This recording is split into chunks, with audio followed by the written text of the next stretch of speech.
கண்களை வானத்துக்கு நேராக ஏறெடுத்து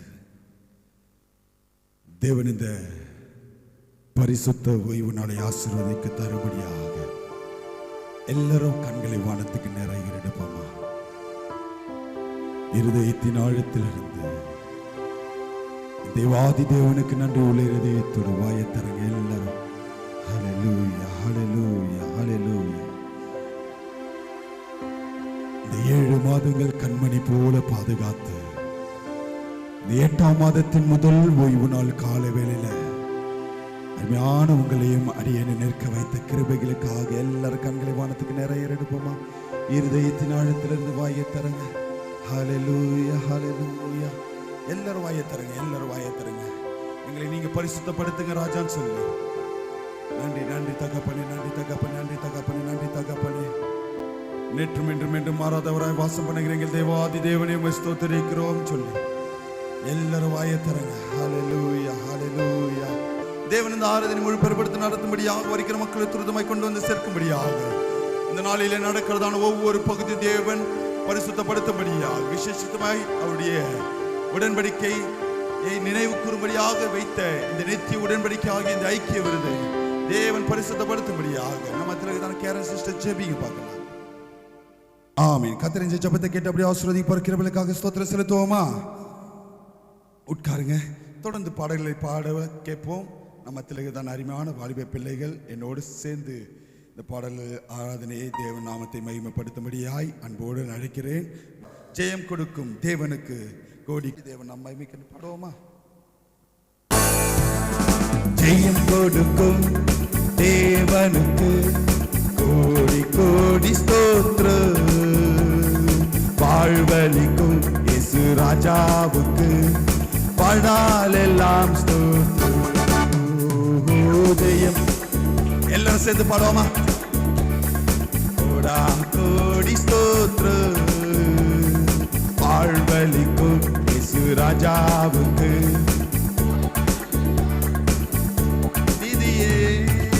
நீதியின் கரத்தினா தாங்கியே நடத்துவா.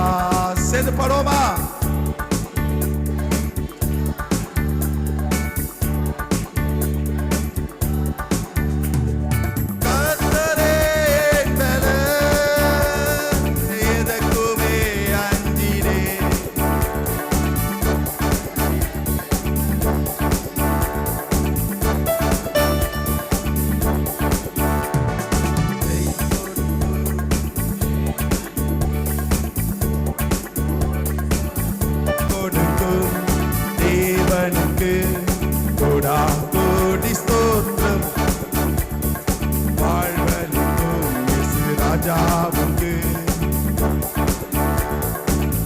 சேர்ந்து ஹல்லேலூயா. உண்மை தேவனே சேர்ந்து பாடுவோமா.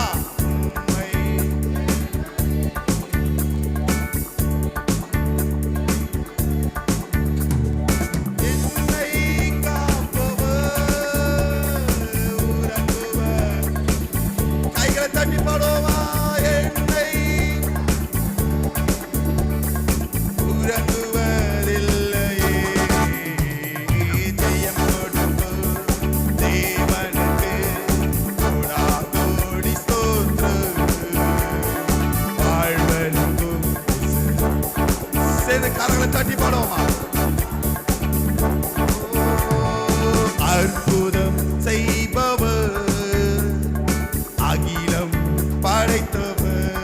சேர்ந்து கரங்களை தட்டி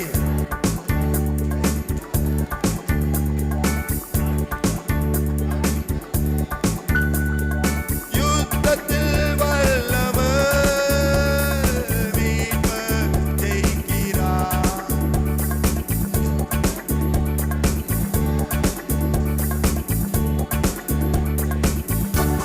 தட்டி பாடுவோமா. ஜெயம் கொடுக்கும் தேவனுக்கு கோடா கோடி ஸ்தோத்திரம். வாழ்வளிக்கும் இயேசு ராஜாவுக்கு வாழ்நாள் எல்லாம் ஸ்தோத்திரம். ஜெயம் கொடுக்கும் வாயை திறந்து கோடா கோடி ஸ்தோத்திரம். ராஜாவுக்கு என் நம்பிக்கை தேவன், நம்பிக்கை தேவனே, நன்மைகள் அளிப்பவர். சேர்ந்து பாடுவோமா? நன்மைகள் அளிப்பவர், வார்த்தையை அனுப்பியே. சேர்ந்து பாடுவோமா? கரலை தட்டி படுத்துவா, வார்த்தையை மகிமை படுத்துவா. ஜெயம் ஹல்லேலூயா ஹல்லேலூயா பாடுவே, ஆனந்த துனியா உயர்த்துவே, ஜெயம் கொடுக்கும். சேர்ந்து கரலை தட்டி பாடுவோமா?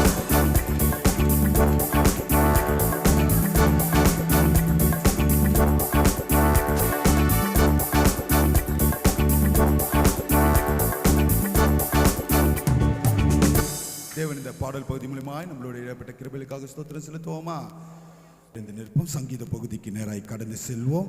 நம்மத்தில் இருக்குதான அருமையான சிஸ்டர் சித்ராமா அவர்கள் வந்து சங்கீதங்களை வாசிப்பாங்க. சங்கீதங்களின் புஸ்தகம் தாவீதின் சங்கீதம் 141 சங்கீதம். கர்த்தாவே, உம்மை நோக்கி கூப்பிடுகிறேன், என்னிடத்திற்கு வராத விரியும்.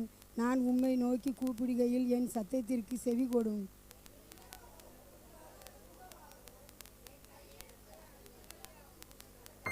கர்த்தாவே, என் வாய்க்காவல் வையும், என் உதடுகளில் வாசலை காத்துக்கொள்ளும்.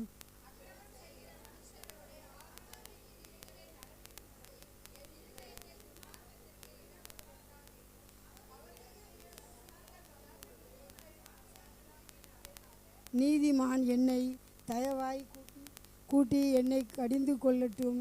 அது என் தலைக்கு எண்ணெயை போலிருக்கும்.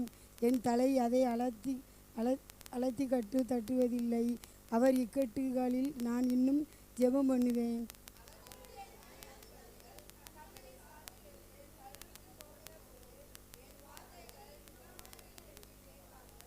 பூமியின் மேல் ஒருவன் மரத்தை வெட்டி பிழைக்கிறது போல எங்கள் எலும்புகள் பாதாள வாய்க்கு நேராய் சிதறடிக்கப்பட்டிருக்கிறது.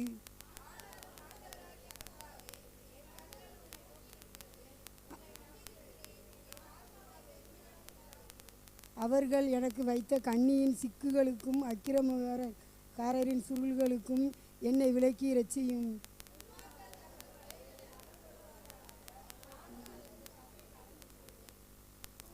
ஆமென். Thank you sister. நம்ம யாவரும் ஒருமனப்பட்டவர்களாய் 1ஆம் வசனத்தையும் 2ஆம் வசனத்தையும் 3ஆம் வசனத்தையும் நிறுத்தி நிதானமே வாசிப்போமா?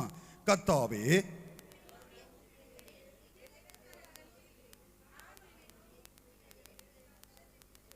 என் விண்ணப்பம் உமக்கு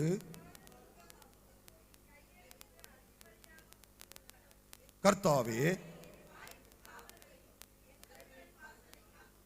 கத்த தந்த சங்கீதத்திற்காகவும் வாசித்த மகனை தேவன் அபரிமா ஆசீர்வதிக்கும்படியாக ஸ்தோத்திரம் செலுத்துவோமா? உட்காருவோமா? சமநேரடியாய் தேவ செய்திக்கு நேராய் கடந்து செல்வோம். என் மாதத்தின் வாக்குத்தத்தத்திற்குள்ளாக கடந்து வருவோம். யோவானுக்கு வெளிப்படுத்தின விசேஷம் 3ஆம் அதிகாரம் 8ஆம் வசனம் 336ஆம் பக்கத்துல வாசிங்க. கிரியைகளை அறிந்திருக்கிறேன், உன் கிரியைகளை அறிந்திருக்கிறேன், கொஞ்சம் பலன் இருந்தும், உனக்கு கொஞ்சம் பலன் இருந்தும், நீ என் நாமத்தை மறுதலியாமல் என் வசனத்தை கை கொண்டபடியினாலே உனக்கு முன்பாக இதோ திறந்த வாசலை இந்த மாதத்துல உங்களுக்கு முன்பாக என் தேவன் வைத்திருக்கிறார். எத்தனை பேர் ஆமென் சொல்றீங்க? ஹalleluya. கரங்களை உயர்த்தி ஒரு ஹalleluya சொல்லுவோமா? ஹalleluya. பக்கத்துல இருக்கிற கைகளை பிடிங்க. மாதத்தை காண செய்த தேவாதி தேவனுக்கு துதியும் ஸ்தோத்திரமும் மகிமையும் உண்டாக கடவது. ஹalleluya ஹalleluya ஹalleluya. கர்த்தர் உங்களை ஆசீர்வதிப்பார். ஆமென். ஹalleluya. அப்போ இந்த மாதத்துல என் தேவன் கொடுத்ததான வாக்குத்தத்தம் என்னமா? வாக்குத்தத்தத்தை சொல்லுங்க. திறந்த வாசலை வைத்திருக்கிறார். ஆமென். ஹalleluya. வாக்குத்தத்தம் என்ன? பிரதர்ஸ் சொல்லுங்க, எல்லாமே சொல்லணும், எல்லாருமே சொல்லணும். என்ன சொல்லுங்க? வாக்குத்தத்தம் திறந்த வாசல் சொல்லும் போது அது ஆசீர்வாதத்தை குறிக்கிறது. ஆமென், ஹல்லேலூயா. அடைப்பட்ட கதவுகள் திறக்கப்படும். எத்தனை பேர் ஆமென் சொல்றீங்க? தடையாய் காணப்படுகிறதான பிரச்சனைகளிலிருந்து ஒரு விடுதலை உண்டாகும். எத்தனை பேர் ஆமென் சொல்றீங்க? போராட்டமான வாழ்க்கையிலிருந்து தேவன் ஒரு விடுதலை கொடுக்க வல்லவராய் இருக்கிறார். எத்தனை பேர் ஆமென் சொல்றீங்க? உங்களுக்கு உண்டான நெருக்கத்திலிருந்து, உங்களுக்கு உண்டான போராட்டங்களிலிருந்து, உங்களுக்கு உண்டான பலவீனத்திலிருந்து, உங்களுக்கு உண்டான ஷோல்டர் பெயினிலிருந்து என் தேவன் ஒரு வாசலை திறக்க போகிறார். எத்தனை பேர் ஆமென் சொல்றீங்க? விசுவாசத்தோட சொல்லுங்க. ஹல்லேலூயா, ஹல்லேலூயா, ஹல்லேலூயா. ஒரு வசனம் ஒன்றை நம்புகிறோனோ செழிப்பான், ஆசீர்வதிப்பான். ஹல்லேலூயா, ஹல்லேலூயா. சோ யாருக்கு இந்த திறந்த வாசலை வைத்திருக்கிறார்னா, மேல இருக்கிற வசனத்தை, அதே வசனத்தை வாசிங்க பார்க்கலாம். உன் கிரியைகளை, வாட் இஸ் மீன் பை கிரியை? செயல்கள், செய்கிறதான காரியங்கள், நம்ம பண்ற வேலைகள், நம்ம என்ன பண்ணிட்டு இருக்கிறோம் அப்படின்றத தேவன் உனக்கு முக்கியமா வர யாருக்கு இந்த மாதத்தின் திறந்த வாசலை வைத்திருக்கிறார்னா, உனக்கு கொஞ்சம் பலன் இருந்தும். நிறுத்துங்கம்மா. கொஞ்சம் பலன்னா என்ன அர்த்தம்? நீங்க எப்படி புரிஞ்சுக்கிறீங்க நான் பாக்குறேன். என்னுடைய ஆவியும் உங்களுடைய ஆவியும் ஒரே மாதிரி இருக்கா? சொல்லுங்க, கொஞ்சம் பலன் இருந்தோம்னா என்ன அர்த்தம்? பலன் இருந்தோம்னா புரிஞ்சுக்கோங்க, உனக்கு 1008 பிரச்சனை பெருசா இருந்தோம், கொஞ்சம் பலத்துல இந்த 7 மாசம் ஓடி வந்திருப்பா தேவனுடைய சமூகத்துல. இதுதான் அர்த்தம். ஆமென். நான் சொல்றது புரியுதுங்களா? உனக்கு கொஞ்சம் பலத்தில் இருந்தோம், அதுதான் அர்த்தம். நான் சொல்றது புரிஞ்சுக்கோங்க. புரியுதா? புரியுதா? நான் என்ன சொல்றேன்? உங்களுக்கு பிரச்சனை பெருசா இருக்கும், பலவீனம் பெருசா இருந்திருக்கும், போராட்டம் பெருசா இருந்திருக்கும், பண தேவைகள் பெருசா இருந்திருக்கும். ஆனால் அதெல்லாம் மறந்துட்டு கொஞ்சம் பலத்தோடு தேவனுடைய சமூகத்துக்கு இந்த 7 மாதங்கள் ஓடி வந்தீங்க பாத்தீங்களா? அததான் கொஞ்சம் பலன் இருந்தும். நீ என் ஆராதனையை மறுதலியாமல். மறுதலியாமல் என்ன அர்த்தம்? தெரியாதுன்னு காட்டுறதுதான் மறுதலிக்கிறது. ஆமென். ஓ, என் நாமத்தை நீ மறுதலியாமல் அப்படின்னா என்ன அர்த்தம்னா, உனக்கு கொஞ்சம் பலன் இருந்தோம், உனக்கு பிரச்சனை பெருசா இருந்தோம், என் நாமத்தை, என் ஆராதனை வேலையில என்னை துதிக்க வேண்டிய நேரத்துல நீ அதை பெருசா பார்க்காம உனக்கு இருக்கிற கொஞ்சம் பலத்தை வைத்துட்டு என் தேவனுடைய சமூகத்துல வந்து நீ ஜெபிக்கிற ஜெபத்தை தான், நீ என் நாமத்தை மறுதலியாமல் உன் கொஞ்ச பலத்துல வந்து என் வசனத்தை அவர் சொன்னதுக்கு கீழ்ப்படிந்தபடியினாலே உங்களுக்கு தான் என் தேவன் இந்த மாதத்துல திறந்த வாசலை என் தேவன் உங்களுக்கு முன்பாக வைத்திருக்கிறார். எத்தனை பேர் ஆமென் சொல்றீங்க? ஹல்லேலூயா, ஹல்லேலூயா, ஹல்லேலூயா. இன்னைக்கு உண்டான தலைப்பு எழுதுறவங்க எழுதிக்கோங்க. இன்னைக்கு உண்டான தலைப்பு எழுதுறவங்க எழுதிக்கோங்க. அவர் நாமத்தை மறுதலியாமல் இருந்தால். என்ன தலைப்பு பிரதர்? பிரதர்ஸ் மட்டும் சொல்லுங்க. அவர் நாமத்தை மறுதலியாமல் இருந்தால் திறந்த வாசலை நம்மளுக்கு முன்பாக வைப்பார். ஹல்லேலூயா, ஹல்லேலூயா, ஹல்லேலூயா. தலைப்பு என்ன? அவர் நாமத்தை மறுதலியாமல் இருக்கணும் இந்த மாதத்துல. எத்தனை பேர் ஆமென் சொல்றீங்க? அவர் நாமத்தை மறுதலியாமல் இருக்கணும்னாலே அவர் ஆராதனையை மிஸ் பண்ணாம இருக்கணும், அவரை துதிக்க வேண்டிய நேரத்தில் துதிக்காம இருக்க கூடாது. ஹல்லேலூயா, ஹல்லேலூயா, ஹல்லேலூயா. எடுத்து வாசிங்க. எப்படிப்பட்ட மறுதலிப்பு நம்ம இடத்துல இருக்க கூடாதுன்னா, என் தேவன் எப்படி நம்மளுடைய கிரியைகளை எப்படி அறிவார்? பாஸ்டர், நான் எப்படி மறுதலிக்கிறேன்னு அவர் அறிவார். நான் இவ்வளவு கஷ்டத்துல இருக்கிறேன், இவ்வளவு போராட்டத்தில் இருக்கிறேன், எனக்கு எப்படி என் தேவன் திறந்த வாசலை இந்த மாதத்துல வைப்பாருன்னு கேட்டீங்கன்னா, எடுத்து வாசிங்க. எதை வைத்து என் தேவன் உங்களுக்கு திறந்த வாசலை வைப்பாருன்னா, வெளிப்படுத்துதல் 2ஆம் அதிகாரம் 3ஆம் வசனத்தை ஒருத்தர் எடுத்து வாசிங்க. எதை வைத்து உங்களுக்கு திறந்த வாசலை வைக்கிறார்? இந்த 7 மாதங்கள் நீங்கள் எதெல்லாம் செய்ததை வைத்து என் தேவன் அறிந்து இந்த மாதத்தில் திறந்த வாசலை வைப்பார்னா, 2ஆம் அதிகாரம் 3ஆம் வசனத்தை, நீ சகித்துக் கொண்டிருக்கிறதையும் பொறுமையாய் இருக்கிறதையும் என் நாமத்து நிமித்தம் இளைப்படையாமல். மேல ஒரு 2வது வசனத்தையும் வாசிமா கூட சேர்த்து. உன் கிரியைகளையும் பிரயாசத்தையும் உன் பொறுமையையும். டீட்டெயிலா கவனிங்க. யாருக்கு சொல்றேனோ அவங்க தேவனுடைய நாமத்தை ஸ்தோத்திரித்து ஏற்றுக்கொள்ளுங்க. நான் இப்பயும் சொல்றேன், இது உங்களுக்கு உண்டான வார்த்தை. உன் கிரியைகளையும் உன் பிரயாசத்தையும் உன் பொறுமையையும் நீ பொல்லாதவர்களை சகிக்க கூடாமல் இருக்கிறதையும் அப்போஸ்தலர்கள் அல்லாதவர்கள் தங்களை அப்போஸ்தலர்கள் என்று சொல்லுகிறதை நீ சோதித்து அவர்களை பொய் என்று கண்டறிந்ததையும் நீ சகித்துக் கொண்டிருக்கிறதையும் பொறுமையாய் இருக்கிறதையும் என் நாமத்தின் நிமித்தம் இளைப்படையாமல் பிரயாசப்பட்டதையும் நான் அறிந்திருக்கிறேன். ஹல்லேலூயா. என்ன சொல்ல வர்றார் புரியுதா? இதுல 7 மாதங்கள் எல்லாரும் கவனிங்க. நீங்க ஒரு எப்படி சொல்றது, ஒரு எதிர்பார்ப்போடு ஒரு இடத்துக்கு வந்திருப்பீங்க. அது உங்களுடைய கணவர் வீடா இருக்கலாம், உங்க மாமியார் வீடா இருக்கலாம், உங்க மனைவி வீடா இருக்கலாம், எதுவாக இருக்கலாம். ஒரு எதிர்பார்ப்போடு வந்திருப்பீங்க. ஆனால் அந்த இடத்துல நீங்க எதிர்பார்த்த காரியங்கள் நடைபெறாமல் இருந்து இந்த 7 மாதங்கள் அவை யாவற்றையும் நீங்க சகித்திருந்தால் தேவன் உங்களை பார்த்து தான் சொல்லுகிறார், நீ சகித்த காலங்கள், நீ பொறுமையோடு காத்திருந்த காலங்கள், உன் கிரியைகளை நிமித்தமாய் என் தேவன் உன் எல்லாவற்றையும் அறிந்து இந்த மாதத்தில் என் தேவன் திறந்த வாசலை கட்டளையிட வல்லவராக இருக்கிறார். ஹல்லேலூயா, ஹல்லேலூயா, ஹல்லேலூயா, ஹல்லேலூயா. யார் பாஸ்டர் அவரே எனக்கு எல்லா கிரியைகளும் அறிந்து எனக்கு திறந்த வாசலை வைப்பாருன்னு கேட்டீங்கன்னா, நீதிமொழிகளின் புஸ்தகம் 24ஆம் அதிகாரம் 12ஆம் வசனத்தை ஒருத்தர் எடுத்து வாசிங்க. அவர் அதை அறியோம் என்பாயாகில் இருதயங்களை சோதிக்கிறவர் அறியாரோ. ஒரு நிமிஷமா, கண்ணுனால தான் பார்க்கிறேன். கண்ணில் பார்க்கும்போது பாஸ்டர் வெள்ளையமா இருக்கிறாரு. ஆமென், ஹல்லேலூயா. 2 சபை நடத்துறாரு, இப்படிதானமா பார்ப்பீங்க. நம்மள அவர் பார்க்கும்போது உள்ள இருக்கிறது ஏதாச்சும் அழுக்கு தெரியுமா, உள்ள இருக்கிற பிரச்சனை தெரியுமா, உள்ள இருக்கிற போராட்டம் தெரியுமா?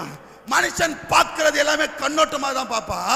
ஆனால் என் தேவன் அறிகிற காரியம் இப்பயும் சொல்றேன். ஒரு சில பேர் இந்த இடத்துல உட்கார்ந்துட்டு இருக்கீங்க, உங்களுடைய உள்ளுக்குள்ள ஒரு கஷ்டம் ஓடிட்டே இருக்கும். ஆமே, உள்ளுக்குள்ள பிரச்சனைகள் போயிட்டே இருக்கும். மனைவி கிட்ட சொல்ல முடியாம, அம்மா கிட்டயும் சொல்ல முடியாம, மற்றவர்கிட்டயும் சொல்ல முடியாம உள்ளத்துல போட்டு புழுகிட்டு இருக்கீங்களே, என் தேவன் அதை தான் அறிகிறார். ஹல்லேலூயா, ஹல்லேலூயா, ஹல்லேலூயா.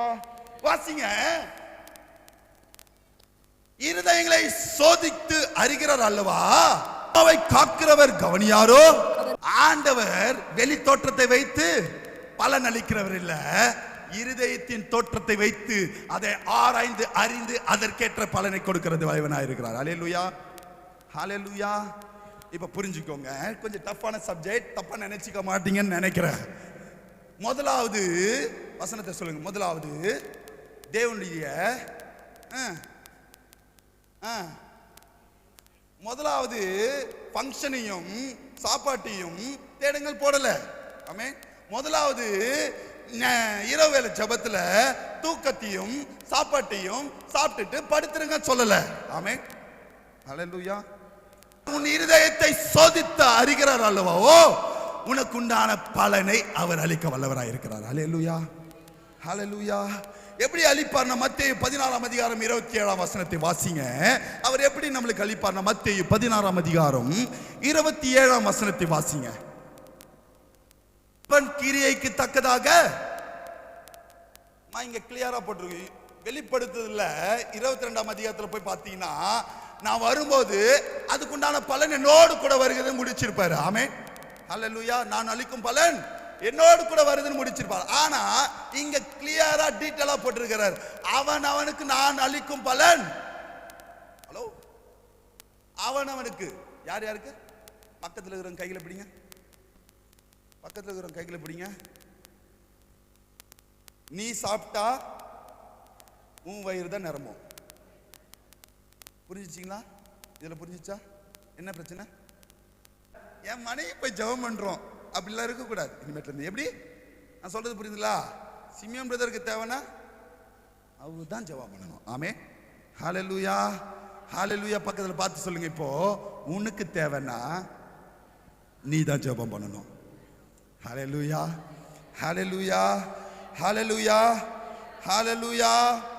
அப்போ அவர் நம்மளை என்ன செய்வார்னா, அவர் யார், அவர் நம்மளுக்கு ஏன் பலன் கொடுக்கிறார், எப்படியாப்பட்ட பலனை இந்த மாதத்துல கொடுப்பார், எப்படி நம்மளுக்கு திறந்த வாசலை வைப்பார், அவர் யாருன்னு கேட்டீங்கன்னா எடுத்து வாசிங்க.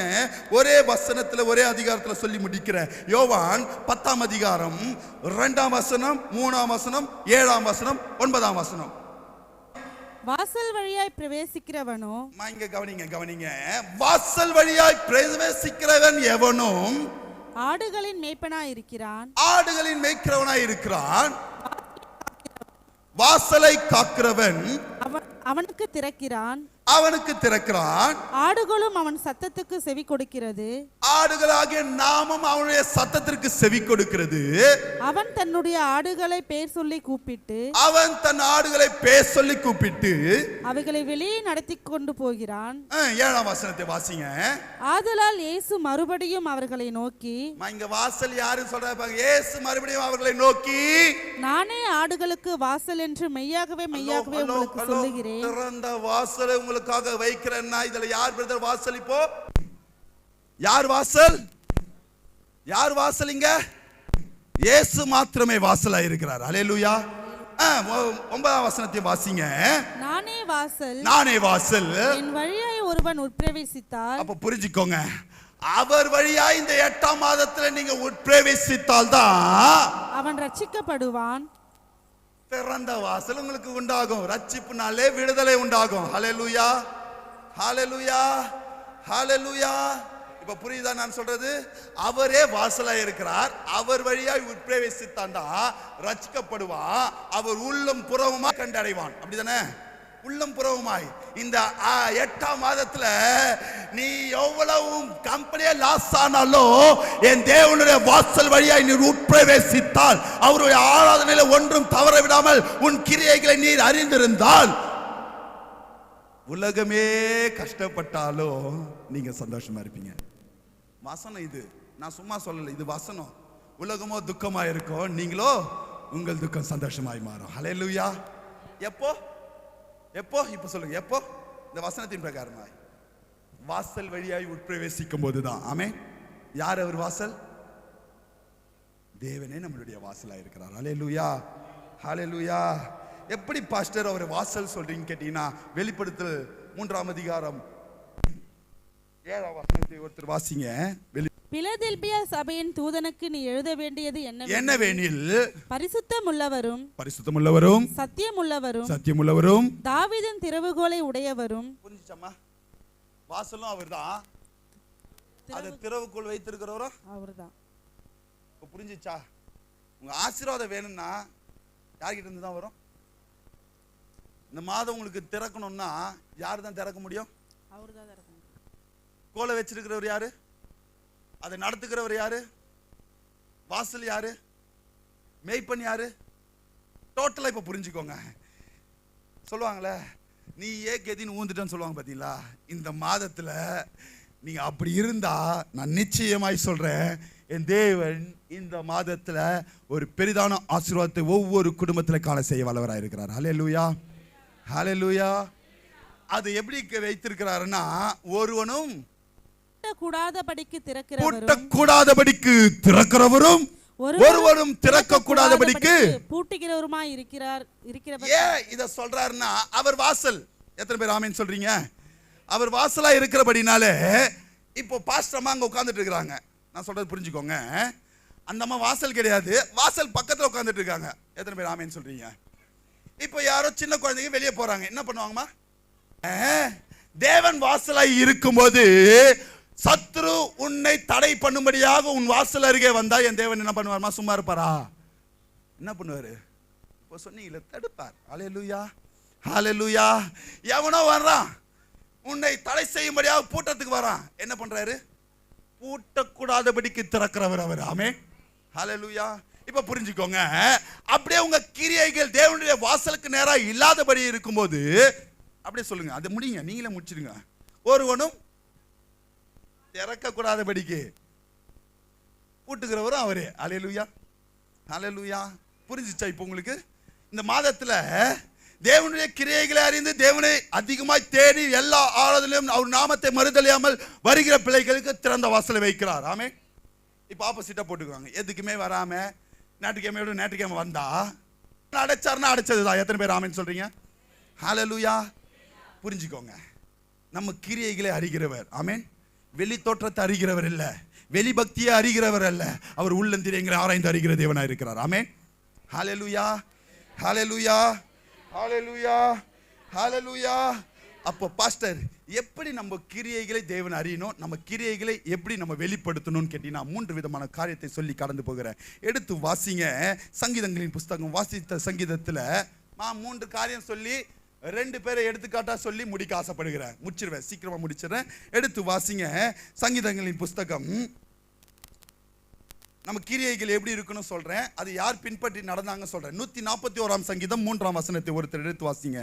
கர்த்தாவே என் வாய்க்கு காவல் வையும், கர்த்தாவே என் வாய்க்கு காவல் வையும், என் உதடுகளின் வாசலை காத்துக்கொள்ளும். முதலாவது மறுதலிக்கிறதுக்கு எது முக்கியமா? உதடு. எல்லாரும் சொல்லுங்க, பக்கத்துல இருக்கிற கையில பிடிங்க பிரதர்ஸ். நம்ம வாய் தான் நம்ம ஆசீர்வாதத்துக்கு தடையே. ஹல்லேலூயா. கரெக்டா இல்லையாமா? நம்ம ஒரு பழமொழி சொல்லுவாங்க, யாரால கேட்ட தவளை என்ன விஷயம்? அது நைட்ல அமைதியா இருக்காது. இது பார்த்திருக்கீங்களா? மழை வந்துட்டா அவர் சந்தோஷம், வேற என்ன பண்றது? ஆமென். தண்ணியை பார்த்தோன்னே, நம்மளும் மாம்சத்தை பார்த்தோன்னே சந்தோஷம். இன்னைக்கு நைட் பிரேயர் போலன்னா என்ன, பாஸ்ட் எப்படி இருந்தாலும் திட்டதான் போறான். நம்மளுடைய முதலாவது காரியம் நம்மளுடைய கிரியைகளை அறிந்து இருக்கிற தேவன். எத்தனை பேர் ஆமென் சொல்றீங்க? ஹல்லேலூயா. நம்ம கிரியைகளில தேவனை மறுதலிக்காமல் இருக்கணும். எத்தனை பேர் ஆமென் சொல்றீங்க? அந்த மறுதலிக்காமல் இருக்கிறதுக்கு முதல் காரியம் என்ன வேணும்? உதடுகளை 141ஆம் சங்கீதம் 3ஆம் வசனமா 3 காரியம் தான் சொல்ல போறேன். உதடுகளை முதலாவது காத்து கொள்ளணும். அல்லேலூயா.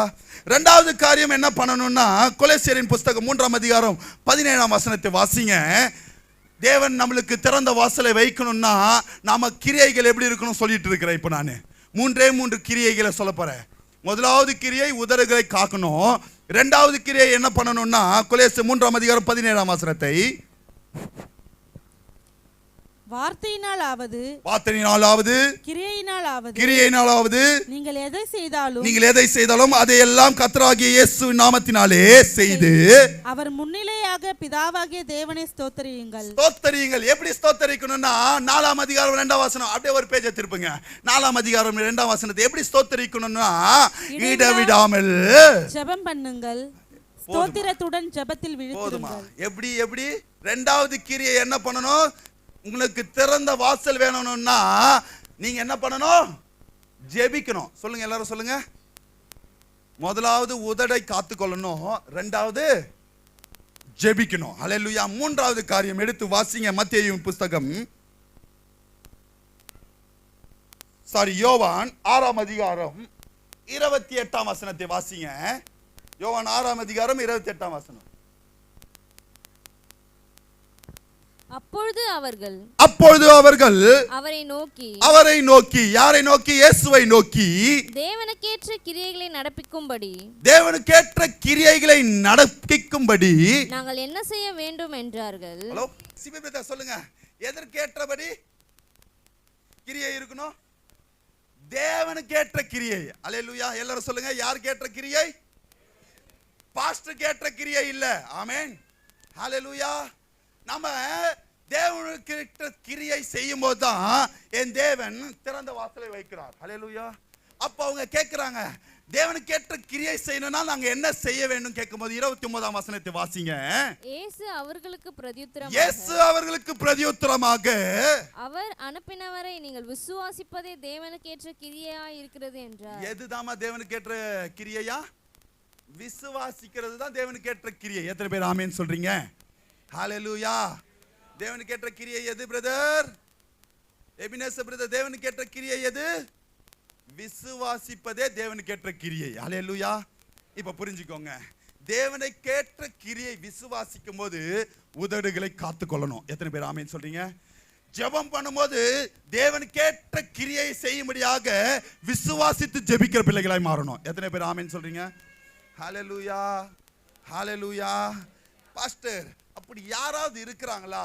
உதடுகளை காத்துக்கொண்டு தேவனுடைய நாமத்தை மறுதலியாமல் தேவனுக்கு விசுவாசத்தோட ஜெபம் பண்ணின பிள்ளைகள் யாராவது இருக்கிறாங்களா கேட்டீங்கன்னா 2 பேரை நான் சொல்லி கலந்து போக ஆசைப்படுகிறேன். யோபுவின் புஸ்தகம் எல்லாருக்கும் தெரியும், எல்லாரும் எடுத்து வாசிங்க. யோபுவின் புஸ்தகம் 2ஆம் அதிகாரம், எல்லாரும் எடுங்க, 2ஆம் அதிகாரம் 7, 8, 9 வாசிங்க பார்க்கலாம். அப்பொழுது சாத்தான் கர்த்தருடைய சந்நிதியை விட்டு புறப்பட்டு யோபின் உள்ளங்கால் தொடங்கி, யோபுவின் உள்ளங்கால் கொஞ்சம் டீட்டெயிலா கவனிங்க பிரதர்ஸ். இது ஒரு சரித்திரம், இத கவனிங்க. ஒரு கதை மாதிரி தான் இருக்கும். வாசிங்கம்மா. உள்ளங்கால் துவங்கி அவன் உச்சந்தலை மட்டும் கொடிய பருக்களால் அவனை வாதித்தான். அவன் ஒரு ஓட்டை எடுத்து தன்னை சுரண்டிக் கொண்டு சாம்பலில் உட்கார்ந்தான். அப்பொழுது அவன் மனைவி தன் புருஷனை பார்த்து, நீர் இன்னும் உம்முடைய உத்தமத்தில் உறுதியாய் இருக்கிறீரோ, தேவனை தூஷித்து ஜீவனை விடும் என்றாள். ஒரு போராட்டமான காரியம் பார்த்திருக்கீங்களா? இத அவனுக்கு எப்படி இருக்கா? உள்ளங்கால்ல இருந்து உச்சந்தலை வரைக்கும். நான் சொல்றது புரிஞ்சுக்கோங்க பிரதர்ஸ், கவனிங்க. கொடிய கொப்பளங்கள் எப்படி இருக்கும் கொஞ்சம் யோசிச்சு பாருங்களேன். கொப்பளங்கள்ல சொரிய சீழ் வடியும். எத்தனை பேர் ஆமேன்னு சொல்றீங்க? அந்த சீழ் வடியும் போது சாம்பல்ல உட்கார்றான். அவனுடைய மனைவி இன்னுமா நீ உத்தமத்துல இருப்ப, அந்த தேவனை நம்புவ, அந்த தேவனை தூஷித்து செத்து போடாடின்னுறாங்க. எந்த மனைவியாவது இதை சொல்லுவாங்களாப்பா? சித்திரமா யாராவது சொல்லுவாங்களா? சொல்ல மாட்டாங்க. உண்மையான மனைவியா இருந்தா சொல்ல மாட்டாங்க. இப்படி சொல்றேன், ஏன்னா இந்த காலத்துல நிறைய காரியங்கள் உண்டு. ஆமென், ஹல்லேலூயா. உண்மையான மனைவியா இருந்தா, நேசித்த மனைவியா இருந்தா நிச்சயமாய் சொல்ல மாட்டாங்க. ஹல்லேலூயா. ஆனால் அந்த கஷ்டத்தின் மத்தியிலும், நான் இப்ப சொல்ற வர புரிஞ்சுக்கோங்க, அவ்வளோ சரீர பலவீனத்தின் மத்தியிலும், அவ்வளோ போராட்டமான வலிகளின் மத்தியில, அவ்வளோ ஸ்மெல்லுக்கு மத்தியில தன் மனைவியே தூஷிக்க சொன்னாலும் தன் உதடுகளை யோபு என்ன பண்றான்? தேவனுக்கு விரோதமாய். வசனம் வாசிங்க, நான் சும்மா சொல்லல, எடுத்து வாசிங்க. 1ஆம் அதிகாரம் 21ஆம் வசனத்தை எடுத்து வாசிங்க. 1ஆம் அதிகாரம் 21ஆம் வசனத்தை. நிர்வாணியாய் என் தாயின், அப்ப சொல்றாரு யோபு சொல்ற, நிர்வாணியாய் என் தாயின் வயிற்றில் வந்தேன், நிர்வாணியாய் அவ்விடத்துக்கு நான் திரும்புவேன். கர்த்தர் கொடுத்தார், கர்த்தர் எடுத்தார். அதிலே 2ஆம் அதிகாரம் 10ஆம் வசனத்தையும் வாசிங்க. அதற்கு அவன் நீ பைத்தியக்காரி, தன் மனைவியிடத்தில் நீ பைத்தியக்காரி போல சொல்லுகிறது என்ன? தேவன் கையிலே நன்மையை பெற்றுக்கொண்ட நாம் தீமையும் பெற வேண்டாமோ என்றான்.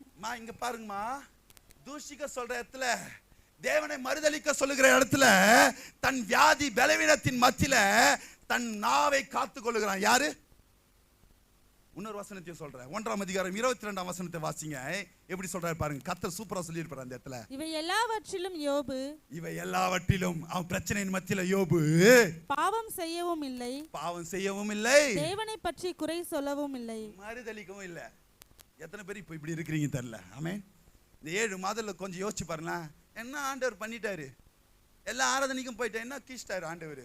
அவருக்கு கண் இல்ல, காது இல்ல, எல்லாம் சொல்றோமா இல்லையாமா? நம்ம ஆண்டவருக்கு கொடுக்கிறோமே, நாம ஜெபிக்கிறோமே, ஆண்டவர் ஆராதனை செய்கிறோமே, தினந்தோறும் சபைக்கு போறோமே, என்ன செஞ்சிட்டாரு? ஒண்ணுமே இல்லாத காரியத்துக்கெல்லாம் நம்ம மறுதலிக்கிறோம். ஆமென். யோபுவை நினைச்சு பாருங்களேன். தன் மனைவி வெறுக்கிறா, தன் சரீரம் முழுவதும் பருக்கலா இருக்கிறது, ஆனாலும் தன் உதடுகளினால தேவனை குறை சொல்லல. ஆமென், ஹல்லேலூயா, ஹல்லேலூயா. நிறைய பேர் சொல்லுவாங்க, யோபு யாரு?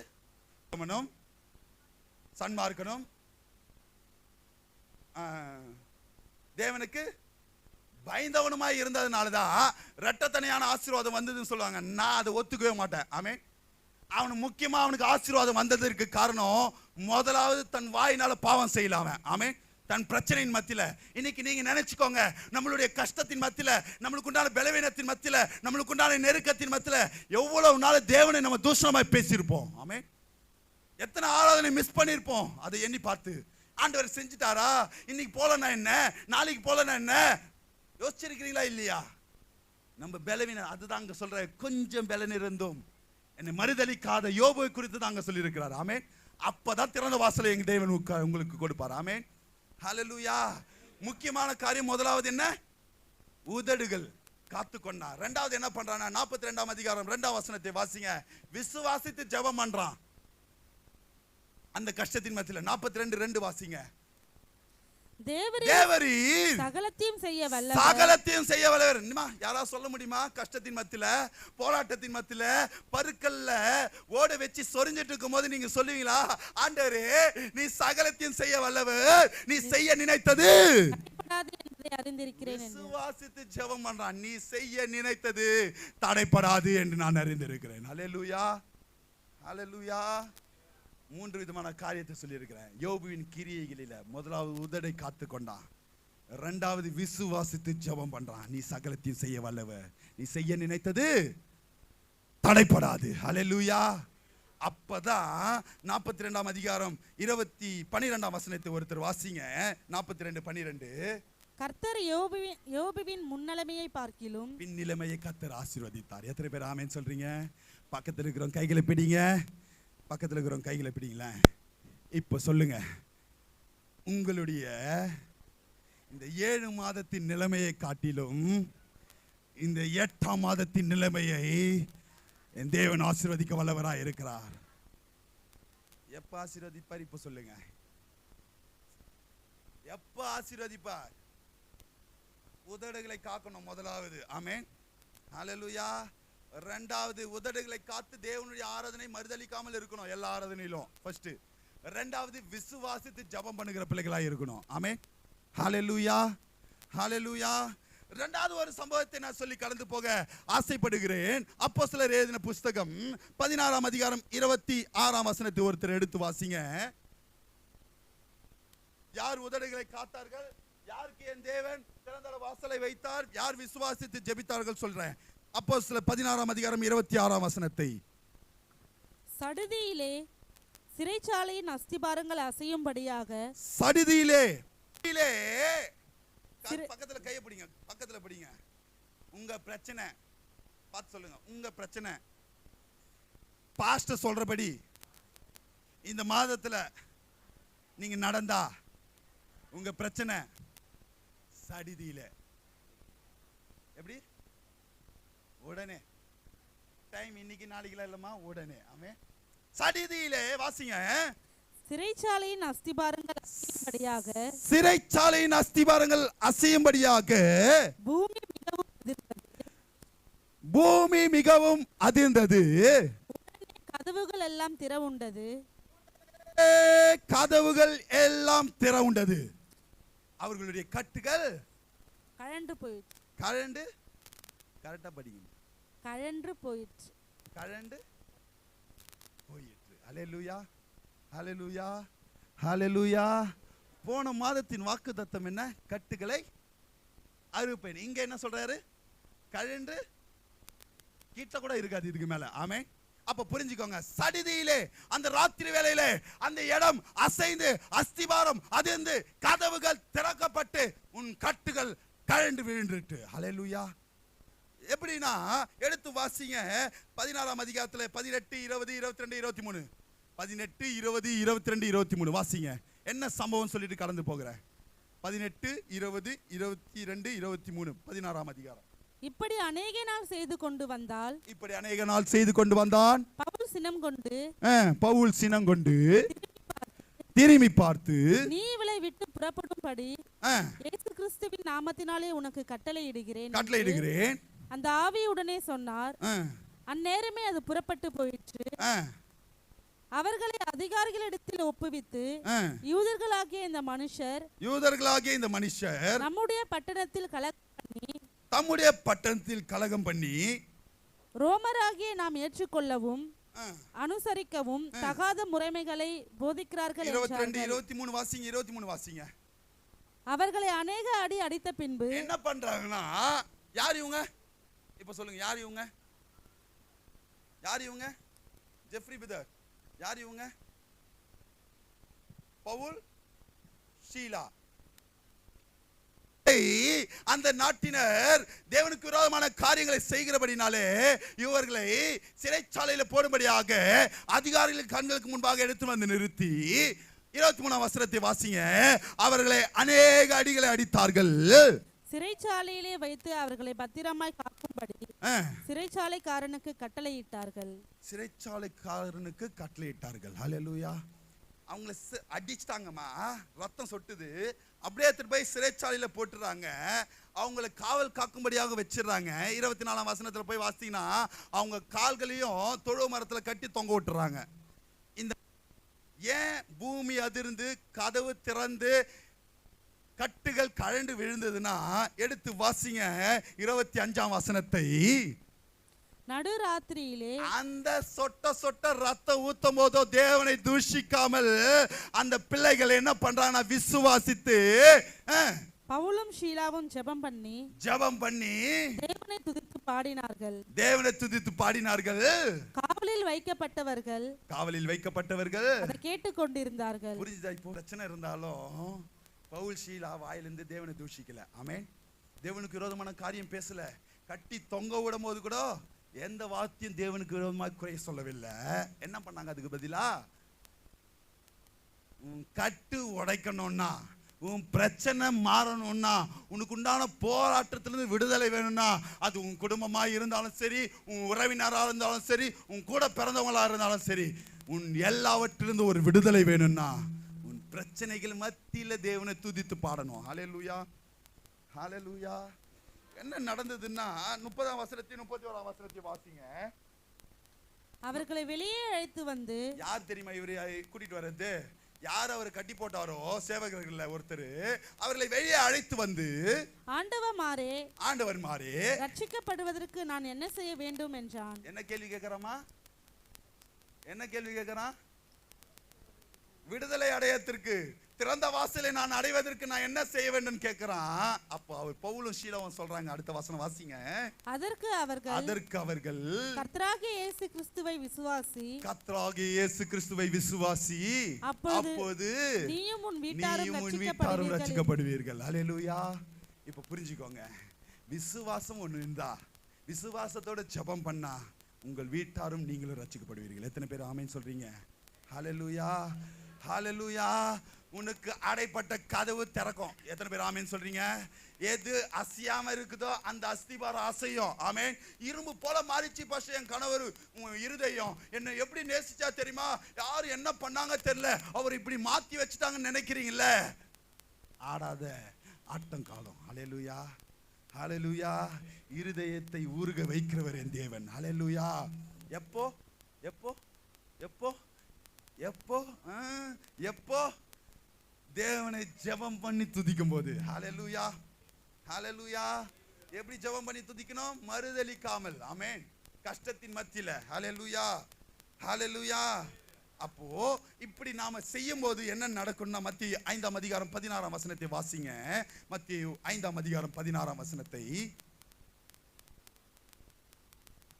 இவ்விதமாய் மனுஷர் உங்கள் நற்கிரியைகளை கண்டு பரலோகத்தில் இருக்கிற உங்கள் பிதாவை, உங்களுடைய நற்கிரியைகளை கண்டு பரலோகத்தில் இருக்கிற உங்கள் பிதாவை மகிமைப்படுத்தும்படி, பரலோகத்தில் இருக்கிற உங்கள் பிதாவை மகிமைப்படுத்தும்படிக்கு உங்கள் வெளிச்சம் அவர்கள் முன்பாக பிரகாசிக்க கடவுது. அவர்கள் முன்பாக பிரகாசிக்கணும். என்ன பண்ணணும்? நம்ம நற்கிரியை செய்கிற பிள்ளைகளாய் மாறணும். அல்லேலூயா. இப்ப நற்கிரியை எது? தேவனுக்கு ஏற்ற கிரியை தான் நற்கிரியை. தேவனுக்கு ஏற்ற கிரியை எது சொல்லுங்க? 3 விதமான கிரியைகள். எது எது? முதலாவது பிலோ சிஸ்டர்ஸ் நம்ம உதடுகளை காத்துக்கொள்ளணும். இரண்டாவது ஜெபிக்கணும். மூன்றாவது விசுவாசிக்கணும். அப்படி செய்யும் போதுதான் என் தேவன் உங்களுடைய வெளிச்சத்தை பிரகாசிக்க பண்ணுவார். உங்கள் நிமித்தமாய் மற்றவர்கள் தேவனை மகிமைப்படுத்துவார்கள். எத்தனை பேர் ஆமென் சொல்றீங்க? ஹல்லேலூயா. அப்போ என்ன நடக்கும்னா, 3 விதமான ஆசீர்வாதத்தை பலன்களை நான் சொல்லி கடந்து போகிறேன். எடுத்து வாசிங்க எரேமியா 7ஆம் அதிகாரம் 3ஆம் வசனத்தை.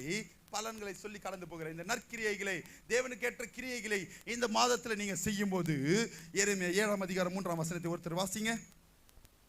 இஸ்ரவேலின் தேவனாகிய சேனைகளின் கர்த்தர் சொல்லுகிறார், இஸ்ரவேலின் தேவனாகிய சேனைகளின் கர்த்தர் சொல்லுகிறார், உங்கள் வழிகளையும் உங்கள் கிரியைகளையும் சீர்படுத்துங்கள். ஹலோ, இந்த 7 மாதங்கள் இதுவரை சீர்படுத்தாம இருக்கிறீங்களா? தயவு செய்து இந்த 8ஆம் மாதத்துல சீர்படுத்துங்கள். அப்பொழுது உங்களை இந்த ஸ்தலத்திலே குடியிருக்க பண்ணுவேன். இந்த ஸ்தலத்திலே குடியிருக்க பண்ணுவேன்.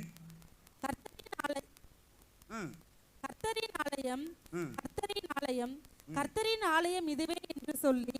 அப்போ புரிஞ்சுக்கோங்க, நீங்க எந்த இடத்துல விழுந்தீங்களோ, எந்த இடத்துல ஆசீர்வாதம் கம்மியாச்சோ, அந்த இடத்துல உங்களை திரும்பவும் குடியிருக்க பண்ணணும்னா நீங்க நற்கிரியைகளை செய்கிற பிள்ளைகளாய் உங்களை இந்த மாதத்துல சீர்படுத்தணும். அல்லேலூயா.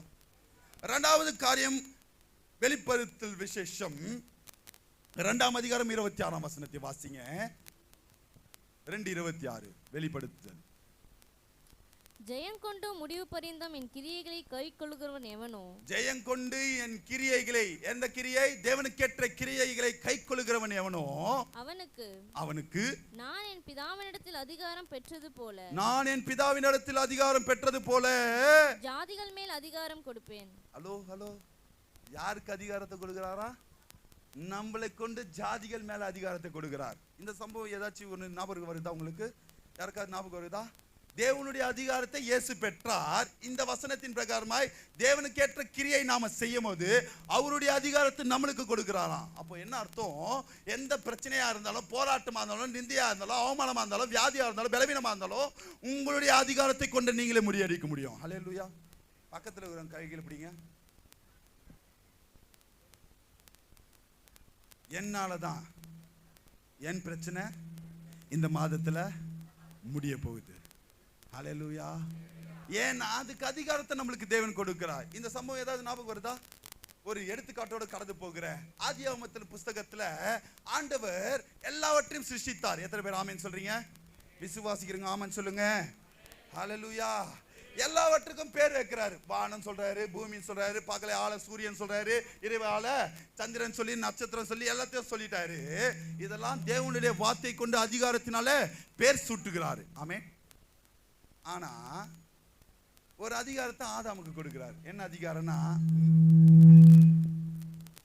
மிருகங்களுக்கு பேர் சுட்டும்படியாக அவருடைய அதிகாரத்தை ஆதாமுக்கு கொடுத்துறாரு. ஆமென். ஹல்லேலூயா. ஹல்லேலூயா. இப்ப புரிஞ்சுக்கோங்க, தேவன் நம்ம சும்மாலாம் இங்க சொல்லல, நான் என்னுடைய அதிகாரத்தை உங்களுக்கு கொடுக்கிறேன்னு சும்மா சொல்லல, ஏற்கனவே செய்ததை தான் இங்க சொல்றாரு. ஆமென். இதை பெற்றுக்கொள்ளணும்னா நாம தேவனுக்கு ஏற்ற கிரியைகளை செய்யணும். அல்லேலூயா. மூன்றாவது காரியமா எடுத்து வாசிங்க. ரோமர் 2ஆம் அதிகாரம் 7ஆம் வசனத்தை. ரோமர் 2ஆம் அதிகாரம் 7ஆம் வசனத்தை வாசிங்க. சோர்ந்து போகாமல் நற்கிரியைகளை செய்து மகிமையும் கனத்தையும் அழியாமையையும் தேடுகிறவர்களுக்கு நித்திய ஜீவனை அளிப்பார். இந்த நற்கிரியை செய்ய தேடுகிறவர், தேவனுக்கேற்ற கிரியைகளை செய்ய தேடுகிறவர்களுக்கு தான் என் தேவன் நித்திய ஜீவனை கொடுக்கிறார். எத்தனை பேர் ஆமென் சொல்றீங்க?